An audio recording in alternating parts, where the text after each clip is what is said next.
რო გაიღვიძებ დილით ქრისტიანი ადამიანი აი დღეს აი ამის მერე მარხვა რო არის ხო მოდის და უნდა გახსოვდეს რომ გაიხსენო რომ მადლობა ღმერთო მადლობა იმისთვის რაც ჩემთვის გააკეთე და შევეცდები ამ დღეს შენი სიყვარულის გამო შენთვის მე აი ამას გავაკეთებ ან ამას არ გავაკეთებ მომეცი ძალა ამისი რომ ესე ვიმოქმედო მაგრამ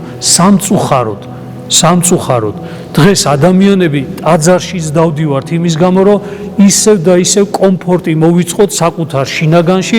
ადამიანს რო შეეკითხები რომ მოვა ტაძარში რა გინდა აი სიმშვიდე მინდა ქრისტე გინდა ხო არ ვიცი მაგრამ სიმშვიდე მინდა ანუ სიხარული მინდა ბედნიერება მინდა ქრისტე გინდა მთელი ცხოვრება გადის ადამიანის ეკლესიის წიაღში სანთელს რაღაცა იქ თავისთვის ცხვარი დავკალი ის დავკალი ეს გავაკეთე ქრისტე არ უნდა ქრისტეს გულისთვის ერთ ნაბიჯს არ გადადგავს ადამიანი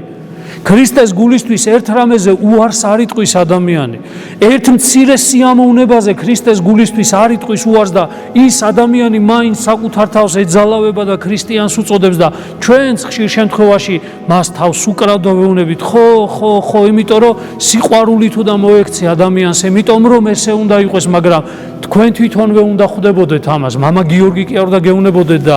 ვინმე სასულიერო პირი კი არ უნდა გეუბნებოდეთ ამას თქვენ თვითონვე უნდა ხვდებოდეთ ამას არ არის ადამიანი ქრისტიანი ვინც ქრისტეს გულისათვის არ ითმენს რაღაცას